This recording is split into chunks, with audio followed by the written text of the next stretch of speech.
2030-164 dari jurusan Pemanfaatan Sumber Daya Perikanan Universitas Syahkuala.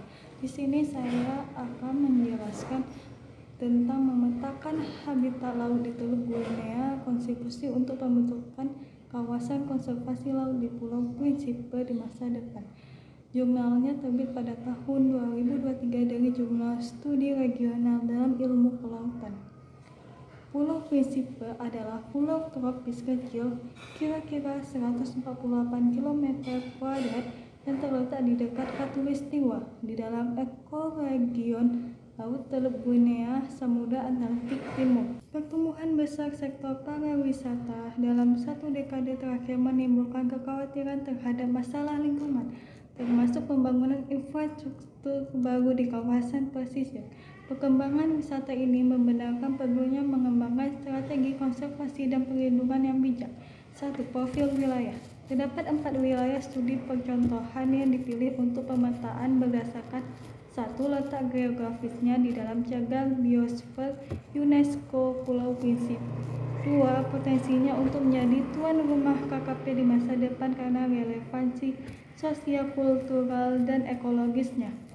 Keempat wilayah tersebut adalah 1. Semenanjung Bom Bom di utara. 2. Bai Ai dan Prai Ai Abade di timur. 3. Bai Ai dan Agul Lahas di barat daya. 4. Bai Ai dan Pai Ai Grande do Sul di tenggara pulau. 2. Metode yang digunakan. 1. Sumber data. Konteks lingkungan Pulau Principe dijelaskan oleh beberapa data, yaitu 1. Suhu permukaan laut atau SST. 2. Informasi tentang arus atau arah dan kecepatan dan gelombang yang terdiri dari arah, periode, puncak, dan tinggi signifikan. 3. Data persipitasi dan limpasan air. 2. Perangkat lunak. Data hidroakustik dikumpulkan melalui peralatan seed scan sonar atau SSS di atas kapal fiberglass berukuran 11 meter.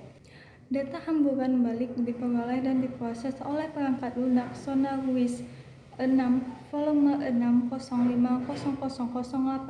Klasifikasi awal dari tekstur klasifikasi dasar laut dilakukan oleh bagian-bagian karakteristik dasar laut dari perangkat lunak SonarWiz yang digunakan untuk navigasi dan posisian perangkat SSS dalam perangkat lunak. 3. Analisis data. Data diolah dan dianalisis dengan software SPSS 17.0 atau SPSS Chicago, Illinois. Tingkat signifikansi ditetapkan sebesar 0,05 untuk semua tes. 3. Hasil penelitian. Hasilnya menunjukkan tingginya heterogenitas habitat pesisir tropis tercermin dalam studi keanekaragaman hayati sebelumnya yang menargetkan komunitas laut tertentu.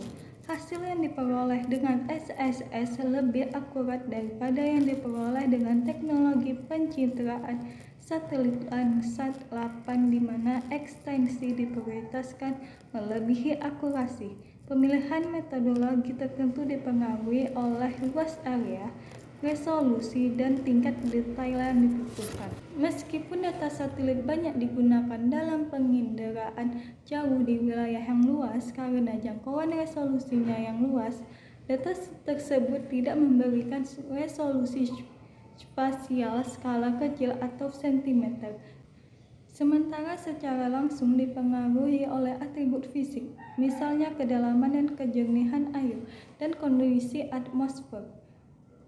Kesimpulan, secara umum penelitian ini menunjukkan bahwa habitat laut pesisir Pulau Principe adalah matriks mosaik tambahan habitat terkonsolidasi, mungkin saling terhubung oleh zona transisi, misalnya pasir rhodolit seperti yang dilakukan di tempat lain. Zona ini dapat berfungsi sebagai jembatan dalam pertukaran energi dan material antara habitat yang berdekatan, memenuhi fungsi ekologis yang penting. Oleh karena itu, mereka tidak dapat diremehkan atau diabaikan dalam berencana konservasi di masa datang. Peta habitat dari wilayah utara Bom Bom menunjukkan muara sungai, badan air, dan 6 kelas habitat yang diamati. Peta habitat dari wilayah barat Praia Grande do Sul menunjukkan muara sungai, badan air, dan 6 kelas habitat yang diamati. Peta habitat dari wilayah barat Baia dan Agulhas menunjukkan muara sungai, badan air, dan 6 kelas habitat yang diamati. Peta habitat dari wilayah barat Baia da Praia Abade menunjukkan muara sungai, badan air, dan 6 kelas habitat yang diamati. Sekian video ini, lebih dan kurang saya mohon maaf. Assalamualaikum warahmatullahi wabarakatuh.